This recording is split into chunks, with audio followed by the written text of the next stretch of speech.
Marble Madness. Roll to the goal in a race against time.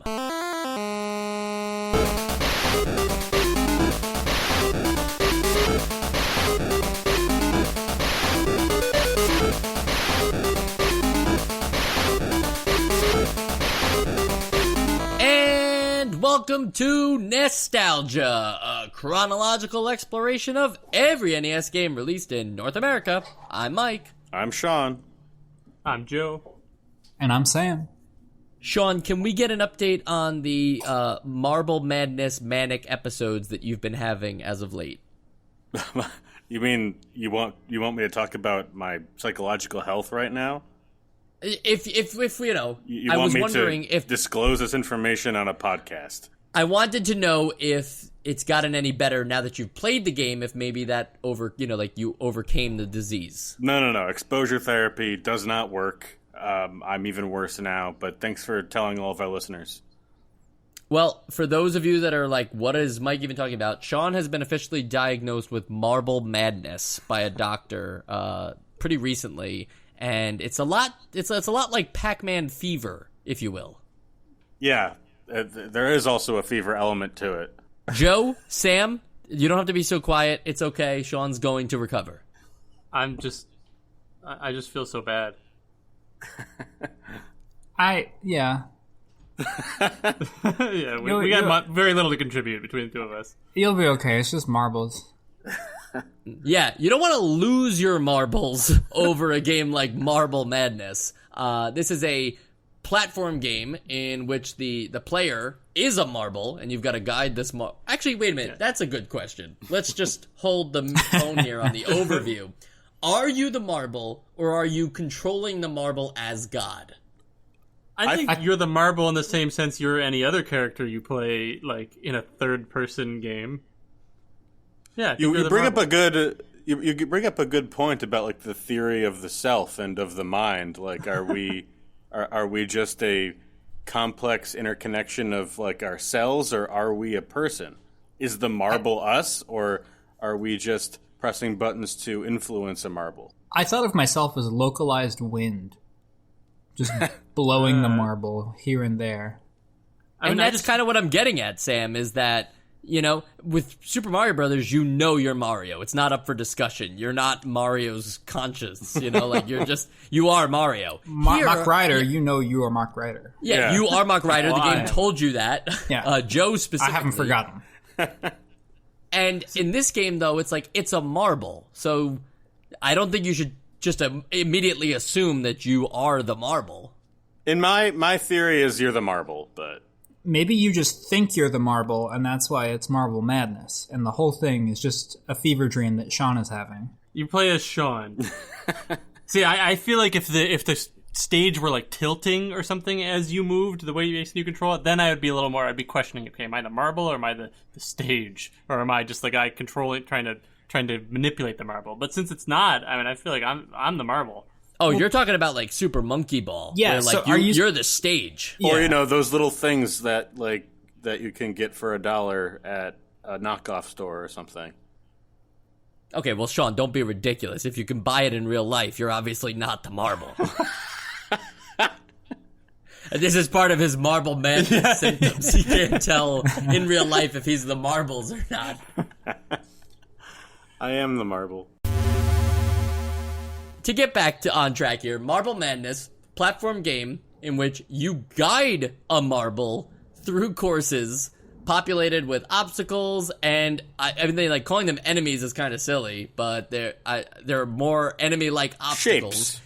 Yeah, and you got to do this in a set time limit per stage. You know, I think like the faster you complete the stage, the more points you get. But also like that time, correct me if I'm wrong here, it kind of gets like added to your next stage. Carries over, yeah. Yeah, so it's also important to do this fast because you need to build upon your time.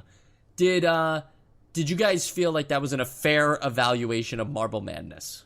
That is indeed what you do in Marble Madness, whether you are of the camp that you are the marble or if you're just influencing a marble. I think it's also important to say that it's it's a 3D world too. It's not 2D. It's like an isometric, yeah. Yeah, it's like a top-down isometric, not top-down, isometric 3D world. Yeah, that is important to say, because that's going to control a lot of the movement in this game. The isometric is kind of similar to Q*bert. the kart racing game that Rare too. also made. What's that? I was also going to say Q*bert. Oh, Q*bert. Yes, very true. I'm just linking Rare here together with RC Pro Am, which was another one of their games. That is correct. Now, Rare didn't originally make this game, though, but I think it's just worth mentioning. Like, you could see the parallels here. So we're going to talk about the marble first. Doesn't matter if you are the marble or not. Don't worry about that. Unless you're going to have an existential crisis about it, in which case, I'm sure there's a help hotline for that. The podcast can't You guys really keep help making you. light of the situation, and I really don't appreciate it. Anyway, let's talk about movement of the marble, because that's pretty important, right? If the whole game is about moving the marble, how does it feel to control this marble? Joe, any immediate thoughts come to mind about controlling the marble? I'll say it takes a second to kind of get used to it. I mean, it's just the fact that you're playing, you're controlling a marble using a D-pad and you don't have a joystick. Right off the bat gives you like some little issues. But I will say that once you sort of get the hang of it, once you get the feel and understand like the nuances of how it controls, it feels pretty good. Yeah, I'd say it's also a physics simulation too. It's not just like it feels very realistic. It feels like when you move, you're not just moving your character, you're adding force in a direction. So there's definitely momentum and like a curve to the speed at which you move. Mm-hmm. The game does a lot of graphics work too to simulate that feeling for you, right, Sam? You were saying that it's physics based, but you can also kind of see the motion of your marble through that depth that they add on the top of the marble. The like where the light source would hit it. You can kind of see that move around as well, which helps let you know how out of control you are. Yeah, your marble also has, what is it, like a ring of stars inside of it or something? It's got some kind of design inside the marble itself, I think, that you can see move around that lets you know that it's a sphere. Yeah, and that kind of gives you also some hints as to what direction you're rolling, though you can see the marble rolling anyway. But it definitely makes it feel a bit more like a solid object. And like the way that the marble controls too, like you get like the two options of like sort of what perspective you want to treat it, where you can like sort of play it as if it were Q*bert with that weird like 45-degree angle thing, or just sort of like a 1-to-1, what you see on the screen is the direction you're going to go sort of thing. Right, it gives you the 90 or 45 choice. I personally could not handle the 45. I did try both, and the 90 just seemed much more intuitive for my kind of play. Yeah. I'm the same way there. I looked it up in the manual, and they say that you're supposed to kind of hold your controller like a remote, and that's how you do the 45-degree grip. It's a special technique. I'm not really sure what the deal is with that. Yeah, I saw that too. The like holding your controller at a 45-degree angle, which seems like in principle, or not in principle, but like in theory, seems like it would work well. But I feel like that's just even more confusing, because even if you're holding it at a 45-degree angle, you just automatically want to treat the up button like the up button and not like the northeast button. Yeah. I don't really get that either, because like if you treat it like that, that's sort of just like saying like turn your TV upside down and also hold your controller upside down, and it'll still work. And so that's sort of like how I was like, why is this even an option? But I guess some people wanted it or are used to it, or I don't know. Well, correct me if I'm wrong, but the original controller for the arcade version was a ball that you would move around, right? Yeah, it was a trackball. Yeah. So I Which guess is obviously like the best option. Yeah, I guess they just like didn't know what to do to simulate that. They're like, oh, I guess you could hold it like a remote, and then that's like a ball, right? And people are like, yeah, sure. It's the 80s. We did see this on Q*bert, though. Me and Sean, when we did that episode, Q*bert also suggested tilt the controller a little bit different, so this way you can play with understanding the cubes better. I think we both ruled it out there too, right, Sean? Oh yeah, and it's also interesting that recently we've just been getting a lot of games that have some weird controller or like control issues, like just coming from the arcade, like between this and Quarterback and Q*bert. We're getting a lot of things that aren't supposed to be on D-pads now on D-pads. Well, that's because the NES has established itself as the premier home console. So if your arcade game's worth anything, it would also be available on the NES. That's true. All right, back to the marble for a second. With the movement, we talked about that there is a time limit to each of these stages. Does the marble feel like it is speed? Like, do you feel fast using the marble? We mentioned that there's momentum and stuff. Do does that hold it back? Does that help it? Did you wish the marble was faster? Sam? I think that I like the speed of the marble. I've found that if I try to hurry through stages, I usually mess up, and that it's better to just take it slowly and carefully and then get to know the stages a lot better that way than just trying to go down every path as fast as I can. So, if I took it carefully, I was able to get through stages pretty easily.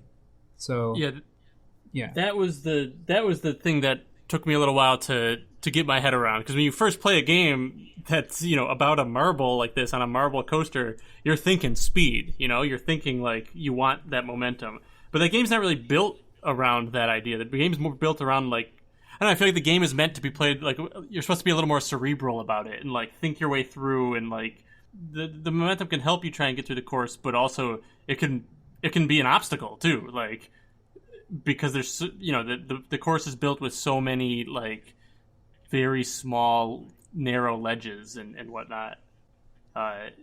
It takes some time to kind of start thinking of it that way.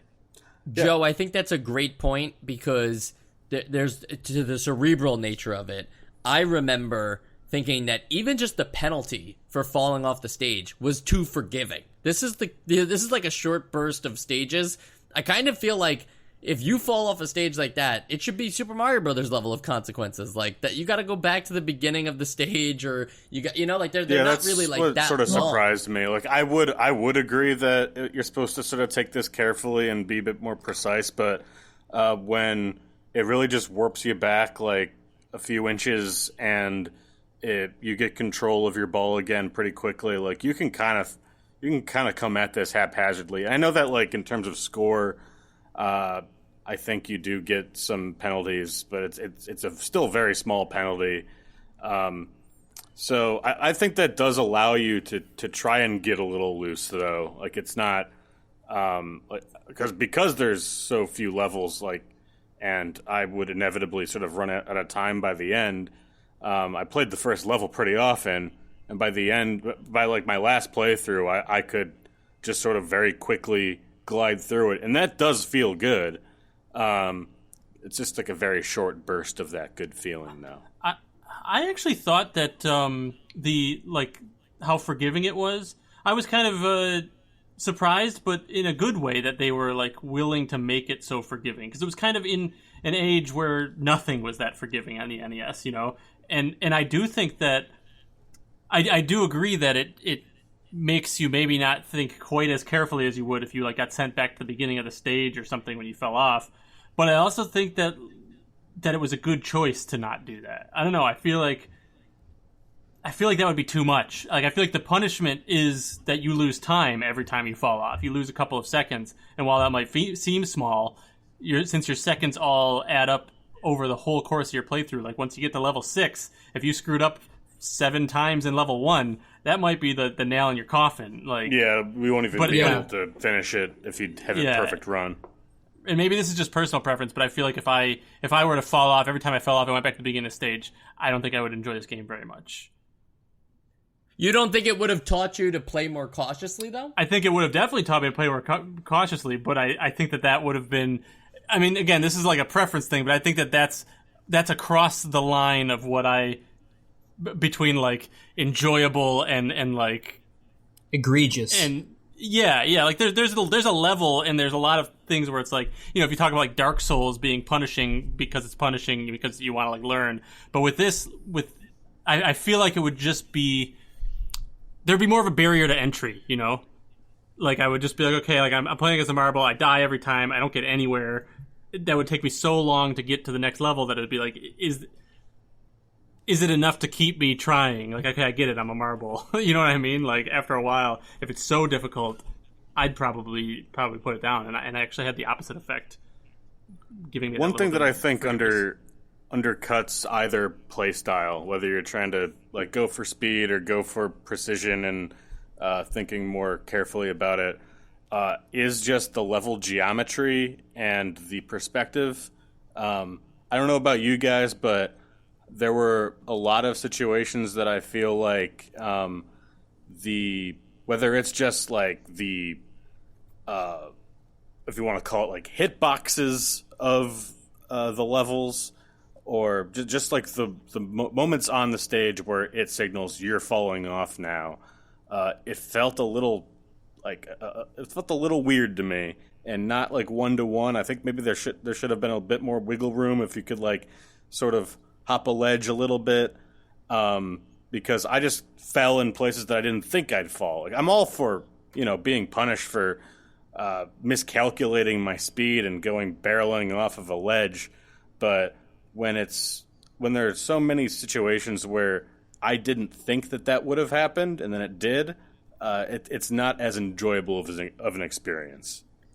Yeah, to roll off that idea, it's also it's also kind of interesting how easily your marble will shatter in certain situations. Like sometimes the marble's cool with the shortcut and you're fine, but if the game knows that you're kind of doing something it doesn't want you to do, like skipping a ledge or something like that, the ball just cracks in half and eats up a good amount of time, and then you have to wait for it to reanimate back on, too.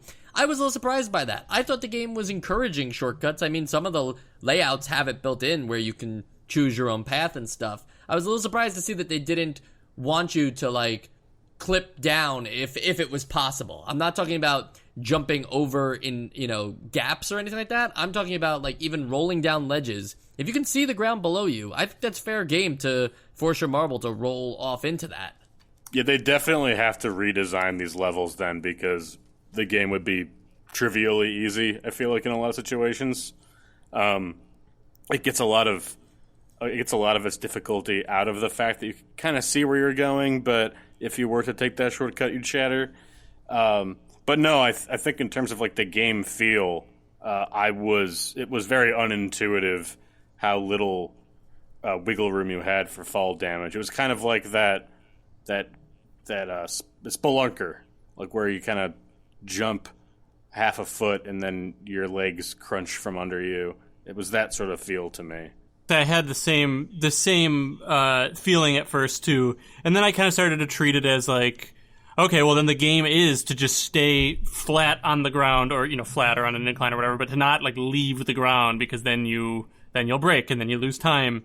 But then there were a couple times where part of the course was going off a ledge. Yeah, where then it did feel a little bit troublesome, because it was like they had times where they intended you to jump and times where they don't, and sometimes it wasn't that easy to like tell those apart. Yeah, I agree completely. There isn't enough like internal rule following for it to feel all that quite right. But after a couple playthroughs, like you end up learning, but I think that's sort of like a lazy way to approach it. The momentum thing also matters there too, though, because there's some where you can only reach those gaps if you have a good amount of speed built in too, and that's a punishing thing to find out as well. That you have to kind of go back a little bit and recreate your momentum and dodge the obstacles in order to clear certain paths.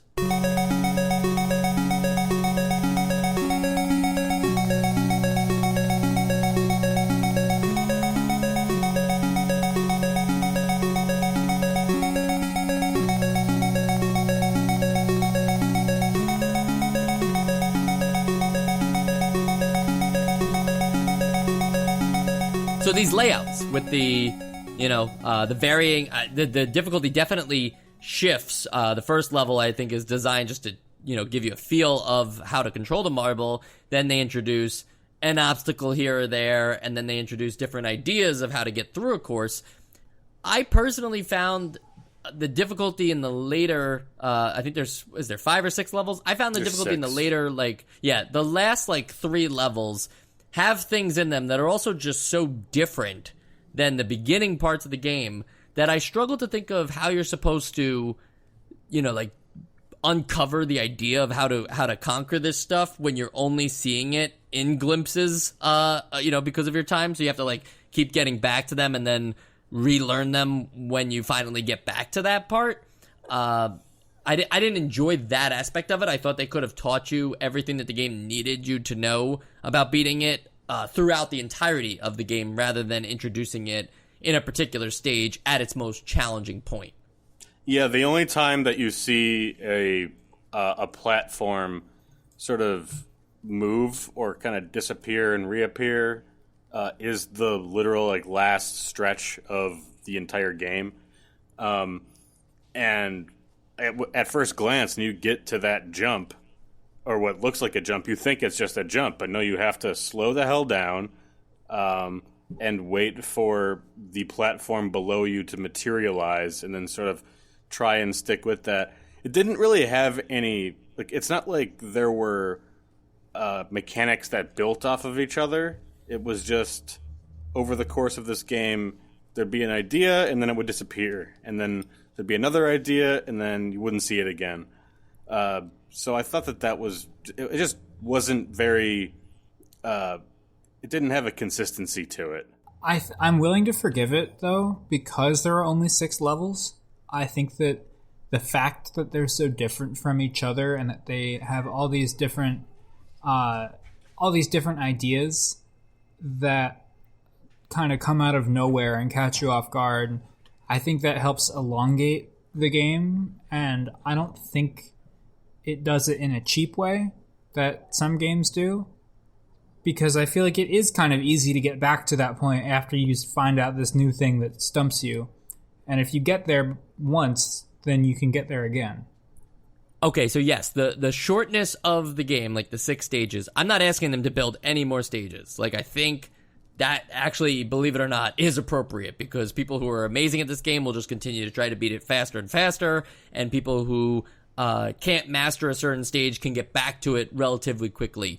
I think what I'm asking for is, the designers to take a look at Super Mario Brothers level of teaching you how to do something. So to Sean's point, right, the invisible or the teleporting platforms that you learn at the very last part of the game, that level could have had more of that, just in a way where it's one platform reappears and disappears first, and you clear that section. And then it's 3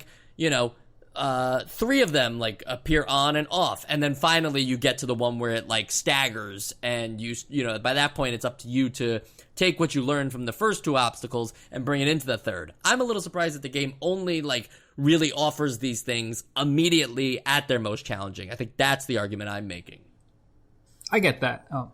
I think that I think that this game does need more levels, because it's just such a short experience. I was able to I didn't actually do this all in one sitting, but over a short amount of playing period, I did beat the game. I know that you're supposed to be able to beat the game pretty easily, and it's all about getting a higher score and having better times, but I just didn't think that there's enough content here. I think that in able to sort of implement what you're saying, Mike, you would need sort of sub-levels, or maybe some levels between all of these levels to have that lower stakes version of teaching mechanics.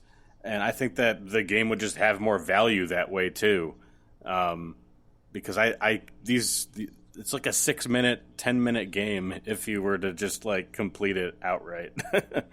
So, well, even if you pretend if you're not even the best kind of player, right? It's still only a 10-minute game, because that's how that's the max amount of time they give you to beat the entire game. So even if you're not great at the games. I think what's funny is that it had the reverse effect on me, where I was playing the game pretty fast at first. Like, I was like, yeah, I own this marble. And then I kept dying in the 4th stage, I want to say. So I looked up the game on YouTube to just see some things, and I saw what the final stage was, and I was like, well, I'll never beat that, so I might as well take the rest of the game pretty slow and not care about defeating the game. So I agree that it can only be a positive thing to add more levels, and I think that you know that would be an improvement. But it didn't bother me so much that like all right. So the example that you guys keep using about those platforms that are appearing at the end of the level, yeah, when you first get there, it probably would kind of suck when you first get there, and that's what screws you because you didn't know it was coming. But I will say pretty quickly you see what's happening and you understand what you're supposed to do. It's mastering that ability that might take some time. But you know, I kind of see these levels each as like their own little level to master. And I think that one other thing that maybe we're not looking at, just because of the nature of the way we do this podcast, is that I think that this game shines mostly as a 2-player game. Like, I think that that's where this game is like has the most value sense, because of the race racing mechanic. somebody else. So it's like you come up to this obstacle and one of you's got to master it before the other one does, and it's just like a frantic race to try and beat this obstacle.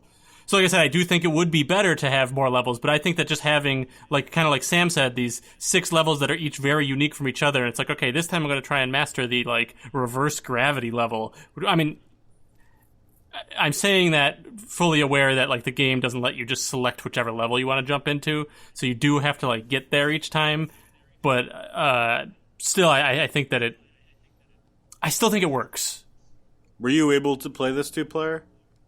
I wasn't, so I'm kind of talking out of like just my No, I just usually my you baseless do opinion. find a way, but yeah. I agree that I would have more fun 2-player probably, but yeah, I think that that's going to have to be the next time I approach this game is when someone plays with me. But going back to the 6 stages, I think, you know, having that in the home console version is understandable for the time period, but we're also talking about this game in 2021, and it's not really like forgivable anymore if we're reviewing it today. This home console version should have absolutely had like an arcade mode where you play these 6 and it's a race for time, and then like, you know, 100 levels of various Marble Madness layouts, because, you know, I'm not a game designer by any means, but I could imagine there's a lot more that you could add to this kind of concept, and it's shocking that they never did. Like, these 6 levels are Marble Madness always. Like, It's there's not like- never more, never less. Yeah, it's not like this is just like, no, we're only going to use the purest designs, and anything more would just be fluff. Like, no, there's a lot of interesting things you can do with this with these trial runs. You could double or add 100 levels here, and it wouldn't feel flat. Right, and so I think that's what the home console version needed, because you could even, at that point, you could remove the time limit part and just make it about navigating your marble throughout those stages, and, you know, you could get even crazier with the amounts of enemies on screen or the narrowness of the passageways. I'm sure that in another universe that exists, but for some reason, Marble Madness is the only game in its franchise. My God. Doesn't seem right. We're in the wrong timeline.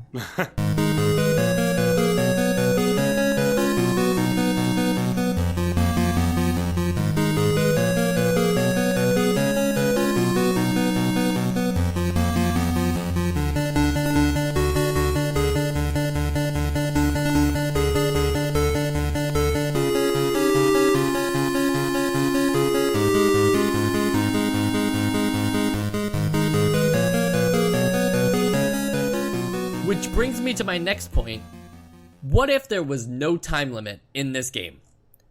Specifically for the home console version, too. Like, I get it in the arcade, you want to eat people's quarters, blah, blah, blah, blah, blah, we've been there. for the home console version, if there was a version of this game where you play the same exact layouts and everything, but now it's like a no time limit, easy mode of the game, would you have welcomed that just to have another way to experience the game and take your time and learn the mechanics of the later stages? I think because the game is so short, that if you take out the time limit, you take out really the challenge. It needs to have like some kind of pressure, whether it's a time limit or lives or some other thing. You can't just sort of have it be a free roam racer. I don't know. Yeah, lives would be an interesting alternative though, because then that would give you the time to like really take your time around a corner. Or really, I mean, maybe that would also be a make very it too different easy, experience. Yeah, definitely. Yeah, maybe there's like a mode. There's timed mode and there's lives mode. You know. yeah. Absolutely. And what about more tricks too? And by that I mean like shortcuts, passageways. We're kind of designing new layouts. We can't really think about ways we would add to the current game, but like I think of this, especially even from the multiplayer side of it too. You want to find the best way to race to the finish, and I feel like sometimes there's only one path, and that's not really all that interesting. Yeah, I mean, I think that's another thing that goes with what we all keep suggesting is having more levels. I think this is just inherently has the potential for so many different ideas to be implemented in so many different like crazy layouts and weird tricks and weird obstacles and stuff that I think it would definitely benefit from like tons of creativity on that level.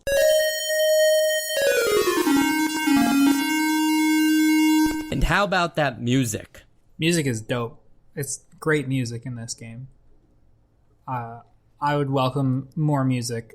I feel like if you beat the last level, then you should go back to the first one and have like new music when you play it or something. Or hey, new levels means new music. You get the best of both worlds there. That's true. I'm telling I like that these though, designers. Sam. The idea that like if you beat it, you get to go back and there's like crazier sound effects and Like- stuff, a different aesthetic to Like the game. Mock Rider kind of treatment, where you get that new song unlocked after you make it to however many levels. Yeah, that's like it's not even a new song, it's like a slight adjustment to a part of the original song. So like yeah, I totally agree with that. The music in the NES version is really cool, and I think David Weiss, who's the Rare composer guy who makes all your favorite Rare game music, Diddy Kong Racing, Banjo-Kazooie, all that. He worked on the NES versions, but the arcade version, where this thing all started, that version is somehow even trippier and like more out there in terms of the music and of the aesthetic of the game, and just like the idea of like a marble in a in a CG world in space. Like there's something very that Treehouse of Horror 6, I think it is, where Homer goes to the CG world that he finds in his living room. Oh, it's yeah. like that, like there's just something. It feels wrong to be in the Marble Madness world, like we don't belong there, and we're intruding on the Marble's space. That's why those little green lampreys are trying to get us. So you feel like an intense anxiety when you hear that music with this game. It's definitely like Windows 95. It's now safe to turn off your computer vibes. Yeah, I know exactly what you mean. That's perfect. But it's funny though, that's a because great I was one. going to say that some of the tracks in the NES version give me this anxiety. I think it's the third level has like a very like rapid and like I don't know, anxious like circus sounding soundtrack, and that makes it like it's kind of cheating to say this because I didn't play two players, but the whole time I was kind of treating it like I'm practicing for when I actually play against somebody else, and it seems like it's a frantic race where it's like you're balancing like how fast you want to go with how careful you want to be, and like that music kind of I feel like adds to that like tension and anxiety, and in the fourth level also where you get this like what sounds like a demonic like boss's dungeon in like any other sort of like platformer, and all the platforms are like red and everything, and it just feels like I don't know. I'm just imagining racing someone and being like your heart racing because you're like trying to balance that caution with what's the opposite of caution? Forget. Safety? Rashness. No. What's the? It would be, yeah.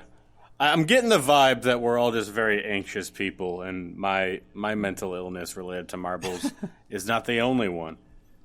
I wouldn't say that I'm anxious while playing this game. I think it creates an interesting environment. And yes, Joe, like the NES version definitely has that. I was just giving the arcade a moment there because it definitely like is that times 10.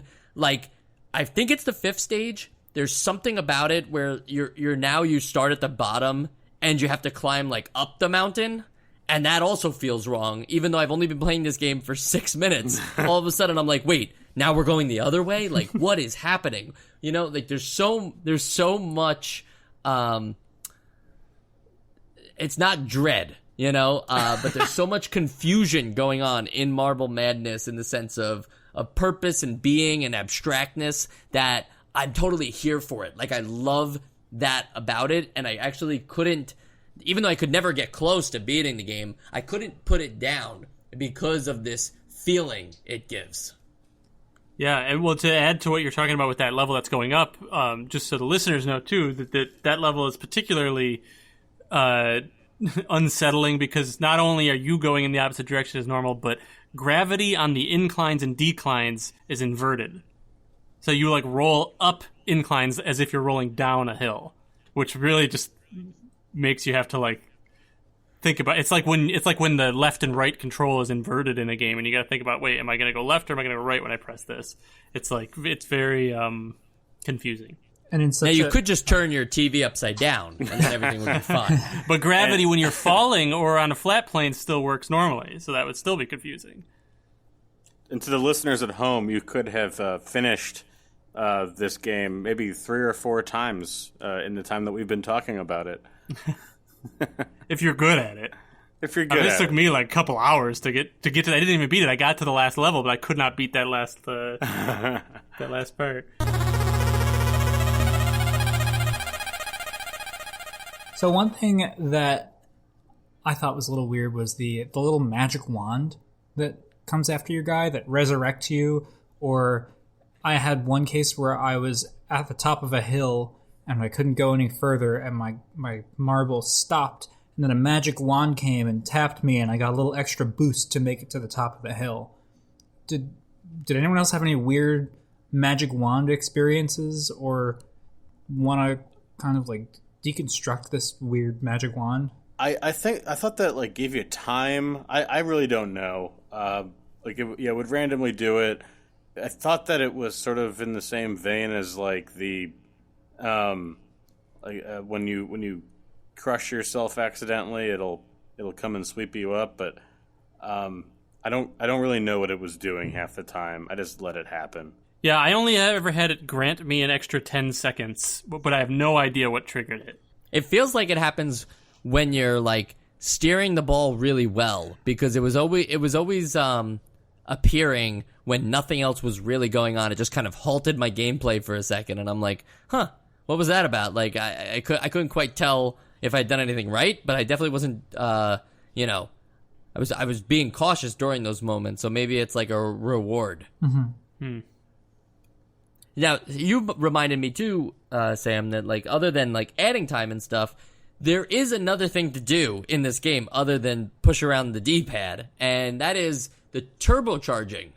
Pressing the A button gives you a little extra burst of speed. Did anybody actually experience that extra burst of speed and use it to their advantage?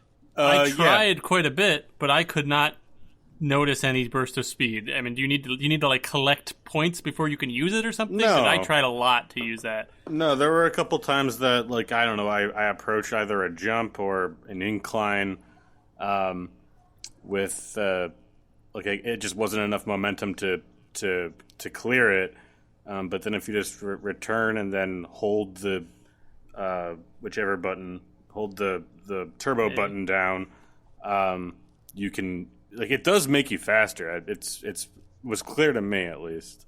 Okay, because I did use it a couple times to like try and jump, but I could never tell, like, did did I use it or did I just happen to get lucky that time? Like, it was never noticeable to me. But there was like 1 or 2 times where I jumped from one ledge to another, a jump that I'd been missing, and I made it. But visibly, it didn't look like anything changed when I press A, so I wasn't sure if it was just coincidence. Yeah, it definitely gives you a bit of a bit more power there. It's a dangerous thing though too, because sometimes, depending on if you're going down a ramp or if you're in a narrow passageway, like, it's already pretty hard and easy to lose control of your ball, and then to also be like turbocharging. I imagine that for speed runs, you're just constantly mashing the A button as you're going through the level. Yeah, you definitely got to decelerate when, like, immediately after using that to clear whatever obstacle you're trying to get by. But that's a really satisfying part of the game too, right? Like, there's something where you're going really fast and then you have to make a turn and you're like pumping the brakes, you're whatever direction you're going in, you're holding the 2 buttons on the D-pad that like brake in the opposite direction, and it's really satisfying to watch the ball like halt and not fall off the cliff and instead just inch its way back over. I really like that part. Yeah. And I think that's where it derives most of like the enjoyment of playing it is just getting that down and getting that flow. Yeah. An interesting thing I found about those physics is that it did feel like very, very realistic. Like the way, if you're inching towards a ledge and like coming to a halt has like, you don't come to a direct halt immediately enough. You still have that momentum going, and it feels realistic. But the funny thing is, when you really think about it, unless you're going down a decline or going up an incline, if you're on a flat plane, like, those physics don't really translate to anything in the real world because your motion is coming from you pushing the marble in some way or controlling the marble. Do you know what I mean? Like,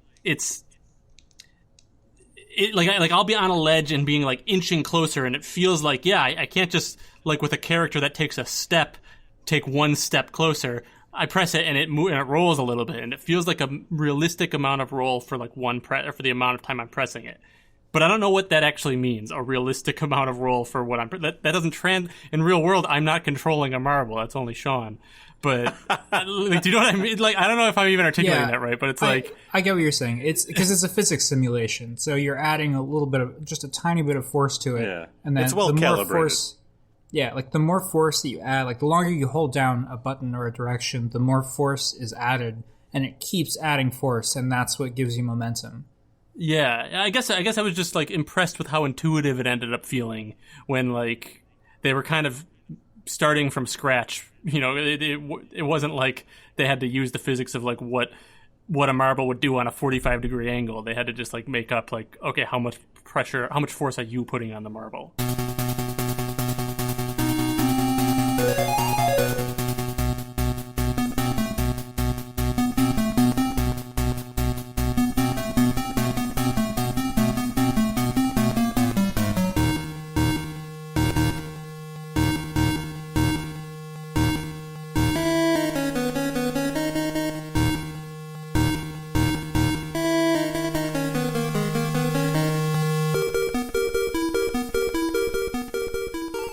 The creator of Marble Madness is also the creator of gaming icon Knack from Knack and Knack 2. The Knack? That is Mark Cerny, who's now like a pretty big deal at PlayStation, right? I feel like he works on everything that they do. And at least has like a thank you in the credits. As recently as even like that new Miles Morales Spider-Man game. I don't even know like how you could be involved in something like that and also be like busy working on Knack 3 at the same time. Like, I don't think know he shouldn't be splitting his time on anything else but Knack 3 to make it the best game it can possibly be.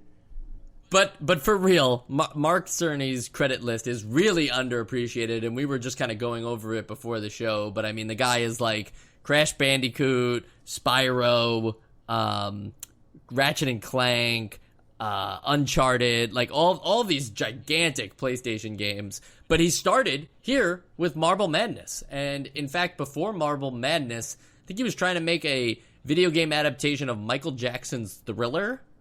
And that that just didn't work out. So he was like, oh, you know what? I'm also into marbles.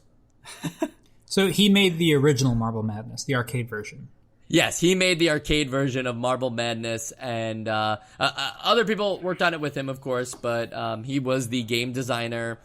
He had a job at Atari and pitched a few different ideas at first. I think a lot of it had to do with like either miniature golf or inspired by miniature golf style controls.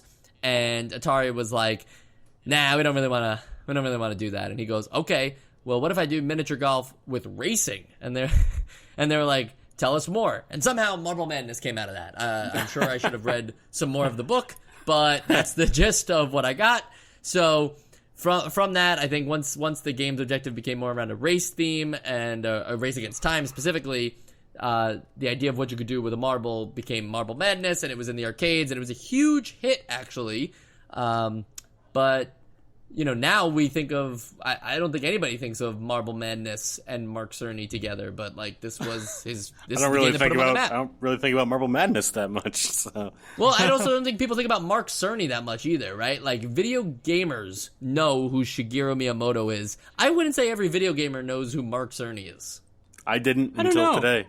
Okay, then I guess you're proving me wrong right away before I even said my point. Because I was going to say I thought we all would have known. Never heard of him.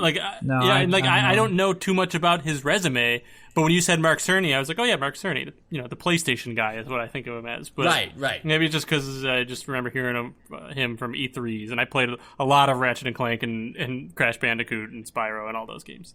So why didn't Cerny go on to make Marble Madness 2? So, wait, say that again? Like, why wouldn't, if you're Mark Cerny, right, and you just made Marble Madness and it's a hit and everything like that, why wouldn't you go on to make Marble Madness 2? Why is it called Marble Man?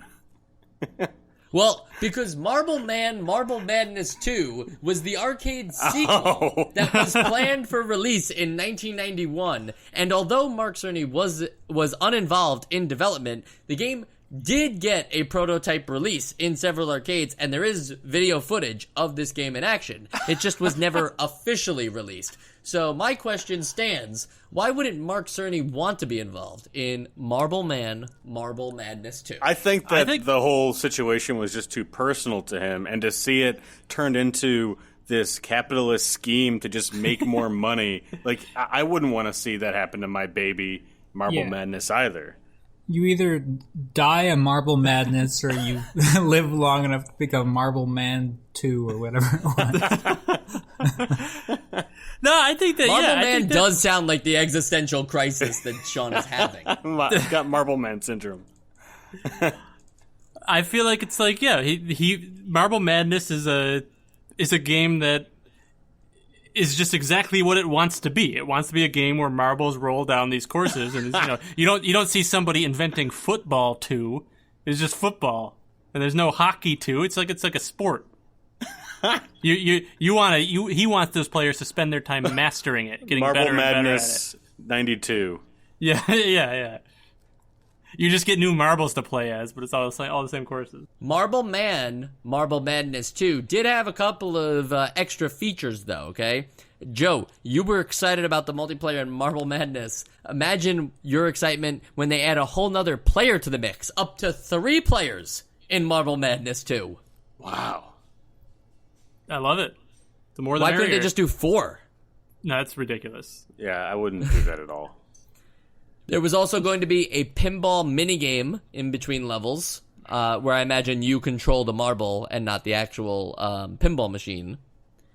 That's a cool idea. And I like that. there was going to be power-ups that your marble could get. That almost gives me some... I know it's different, but it almost gives me some Kirby's Dream Course vibes. Yeah, You know? that's true. That's true. I think the power-ups were going to include stuff like invincibility or invisibility against other players. And apparently flight was going to be another power-up, that you could fly with your marble. Wait, So invisibility or invincibility? see, I said invincibility, but I think it's invisibility. But how which could you do doesn't that on sound like one- a power-up. How could you do... Oh, this is the arcade. Like, are there 2 screens, or... Like, how could you do No, that? the marble would just be gone. Oh, so like, you can't see it either? can't Like, see you're the it one either? controlling it? Correct. Correct. You So can't the see other marble. other person gets the power up, and then you turn invisible. It's a punishment that they set on you. Right. I'm assuming. I suppose. I never played it because it never came out because it didn't perform well up against games like Street Fighter 2. So you could understand that, like, they were like, this niche marble game isn't really competing with the genre-defining fighting game I don't know why that we weren't I'm prepared just for. cracking up right now. we got like really set on that invisibility thing. Well, I was so confused on that. So, because it didn't take off, the arcade system boards for the sequel were rumored to have been destroyed to clear inventory for tax purposes. Something about that sentence doesn't sit well with me. I don't think tax purposes are required. Like, make sure you burn those boards before the tax people find No, out. about I it. think that Mark Cerny actually got his justice and convinced the CEO to destroy them and not to diminish his labor of love with this piece of garbage sequel. Yeah, I imagine it kind of like a seal door in Lord of the Rings, like trying to throw the ring in, and Mark Cerny is like behind him saying, like, throw it in. We have to destroy I it. understand. I think what wound up happening was at the time, Cerny wanted to work on Marble Madness 2, but he had huge gambling debts. And at the time, Atari was like, you've got to leave the company for a little bit while you have these gigantic gambling debts. Travel to Japan, go work with Sega, make Sonic the Hedgehog 2 for like a year, and then come back and work for us when the gambling debts are cleared. And that's exactly what he went to do. So that's why he didn't work on Marble Madness 2. Is that real? I thought you just made that up. Well, so he did work on Sonic the Hedgehog 2. Okay. No gambling debts. That we know of. No Yeah. gambling debts, but true believers will know exactly who I'm actually referencing in that story. Huh. I'll stay out of the loop right now. That's cool. All right, so that's Marble Madness. There are no other sequels or spin-offs of this game, although I guess you could say, we listed Super Monkey Ball, and I'm sure there's a bunch of other games where you play either as balls or marbles or what have you. Kirby's Dream Course, too, also feels like an inspired spiritual successor, right, Joe? Yeah, definitely. I mean, you got a different goal in Kirby's Dream Course for sure, but it's like the same sort of physics and the same sort of like it utilizes a lot of the same elements. The inspiration is definitely there, though, and of course Marble Madness would get ported to everything, not just the NES. Weirdly enough, it did get a port to the Game Boy Advance, where they removed the last 3 levels. So there's just 3 levels. Oh my god. And people paid for that. It's bizarre. Obviously 6 levels is better, but I still think that there's just something about this game that maybe maybe I'm the only one who kind of saw it this way, but it was like, even with just so few levels, I think the fun of this game is like mastering those levels, getting better at controlling this marble and the physics, regardless of it'd always be better to have more levels, but I think like if I were to get really into this, I could sink a lot of time into these 6 levels and even 3 levels. What if even it one only level. included the title screen? I would play That'd be that. perfect. That's all I want. It'd be better than Stack Up. It's true, because Stack Up is not a video game. Maybe by definition it is, but whatever. All right, that's Marble Madness, and that's Mark Cerny, and yes, he does not have any gambling debts. Please don't sue me for slander. It's time for something that nobody on the internet will slander, and that is the Essential Games List. Sean, regardless of the fact that you have Marble Madness, and that you also may own a copy of Marble Madness, don't let that influence your vote on the Essential Games List for Marble Madness. Well, I'm not going to lie. It's going to be hard because this game did ruin my life. And I'll feel the effects of this sickness for at least the rest of my 30s. But I think that just the size of this game, I know that it's all about mastery. And I think that is enough for me to say that this is not an essential game. I can't just play the 6 levels over and over. I do like how it feels. I think that there's a lot that can be done with this. I don't know if it'll ever be essential level, but it's a neat product. So not essential. Sam. All right, so this game, the second I started playing it, it hooked me. The music, the atmosphere, the level of control that you have. This is like my kind of game. NES game or any kind of game. This is like, I didn't know I was a marble guy until this game. Well, no, I watched the YouTube series with all the marbles that race. But, I didn't realize I was a marble video game guy until this game. And I have not played a game like this. And I am going to say that this is an essential NES game. And a really great game that everyone should check out. So we have one no and one yes. Joe, would you care to put in your weight?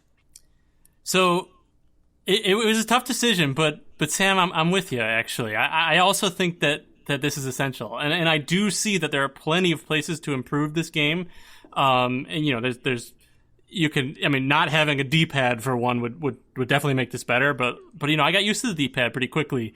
And I was just so impressed with how this did the physics of it. And I feel like it's giving me like a little bit of a similar feeling to when we played Duck Hunt, which I know it's obviously totally different, but in the sense that Duck Hunt is just like, it's just the tools to do this target practice thing. And this is just kind of like a tool to like, I don't know. It's like this, even though it's the same thing over and over again, you can like master just this skill of controlling this marble and getting faster and faster, beating your time.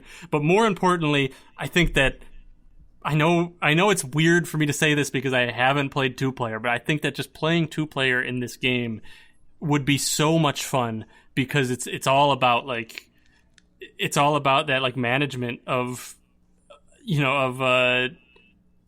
your risk, and watching the other player and saying like, okay, I got to get ahead of them. So like maybe I got to start playing risky because they're ahead. And if you're ahead, I can start playing more carefully and mastering those physics in like a way that feels like it somewhat translates to like the real world. Like if you were able to control a marble like with a remote control, it feels realistic. I'm rambling, but I'm gonna say yes. I'll give this an essential vote.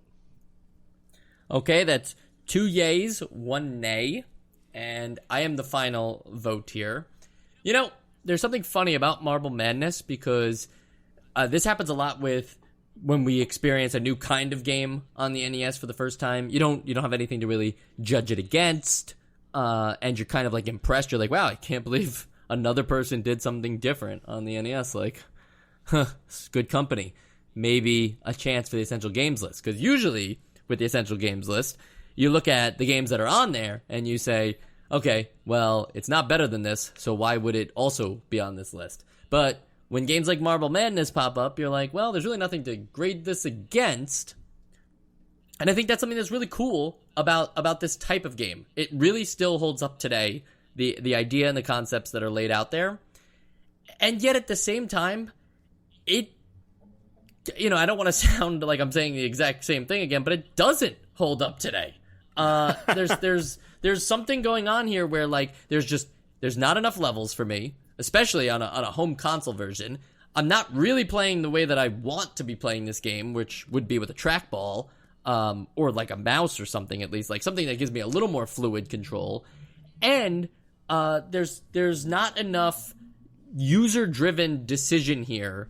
With the marble, I was really expecting to take more advantage of shortcuts and potential risk-reward systems than what the game eventually offered me as just like, here's what we've designed, make your way through this. Even in a game as different as Super Mario Brothers, a lot of that game lets you choose to go above the blocks or below the blocks, and based on where the enemies are and how you'll deal with that. Yes, there are gaps in the platforms, and you have to jump over those to continue the level. Same thing happens here in Marble Madness. I just think ultimately, Marble Madness could have had a lot more user decision involved instead of just being a race against time. And that's why I'm not going to put it on the Essential Games list, because there's there's certainly a new idea here, and it's awesome, and it's great, and everything like that. But they could have done a lot more with it, and they didn't push it enough to be on the Essential Games list. It's absolutely a play it. It feels like I've got to track down an arcade version of this, and Marble Madness is a place that I would just like to go.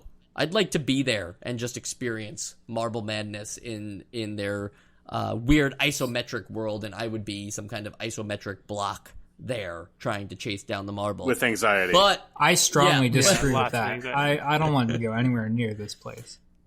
But at the end of the day, I cannot put it on the Essential Games list.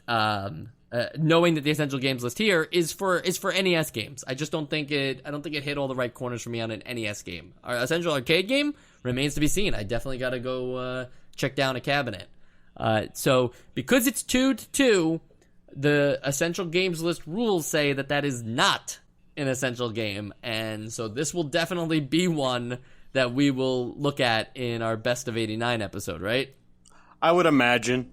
I'm against it. Yeah. What? Maybe you'll play 2-player and come around. Maybe. Yeah. Rare has a really tough time with the Essential Games list. Like, we always like get so close to putting their games on. RC Pro-Am, Slalom Slalom was Marble on it. Madness. Yeah, Well, you know what I'm Slalom's saying? on, No, it it was came like, it was on, now it's off. should be Like, on it. RC Pro-Am almost had a chance, then we changed the rules. That's right. So yeah. we hate Rare Yeah. because of what they did to Banjo-Kazooie, and I will never forgive them for it, and they can't be on the Essential Games list. It's political. I don't hate you, Rare. I want Marble Madness on. Bring me a port of Sea of Thieves to the NES, and I will play. I'd play that. yeah, it's it's gotta called come out, right? Pirates. Sid Meier's Pirates? Yeah. Great game. Good work, All right, Rare. next week we have a really big game as well. Marble Madness is a big game, no doubt. Again, like I think we're all saying you got to at least give it a try, which is something we don't always agree on. Yeah, I think Now- it's essential that you give it a try. I think we No. can all Right. agree on that. It's an essential try it. Essentially, you should give it a try. Oh, interesting. Okay. Now next week though, Ninja Gaiden. Okay, that's a big game that a lot of people have opinions on, and so I know that everyone on this podcast is going to do their homework, and we are going to deliver some crazy long episode that just gets into the philosophy of ninjas in modern times. No, but for real, we are going to be talking about Ninja Gaiden, Ninja Gaiden, Ninja Gaiden, Ninja Garden. Ninja Who knows? Gaiden. Yeah. His name's Dan. Ninja Garden Plants vs. Zombies. It could all happen, and it's going to happen next week, and you can read a bunch of cool Ninja Gaiden stuff on our Twitter at NostalgiaCast. I'll be posting a lot of promotional work and Rare behind-the-scenes looks at stuff. Like, we always dig deep for these big games, so don't just expect to see the cover of the box, although that will be the very first post of the week, so forgive me for seeing the cover of the box that you probably likely have seen before in your lifetime. It's just to introduce the game of the week, something we do every week on the Twitter at NostalgiaCast. Now, you know who else is on Twitter? Me, at Esposito Film, and that is a place that you can talk to me too if you're like, hey, just so you know, I think you made the right call putting Marble Madness on the non-essential games list. I'd say, wow, that's a weird way to word a sentence, but you've said it like that, and now I will reply to you. Or you could tweet at me and say, hey, I know Joe doesn't have a Twitter handle, but he's right, and you're an idiot. Now, that would be very rude. I'll make a I would- Twitter if someone says that. Okay. Joe Don't hold will me make to a that. Twitter Don't hold me account. to that. We'll Joe see. already has like 4 Twitter accounts that he's just hiding. He's actually I want all you of guys the to know. followers of NostalgiaCast are actually just Joe's other handles. Yeah, I'm actually also all for of us. Are you John B? I cannot answer that. John B remains a mystery, but he is a very generous man. He is one of our donors, and you don't have to donate to the show to listen to it, but maybe, just maybe, you'll think about John B tonight and say, wow, he is like pretty much single-handedly funding NostalgiaCast.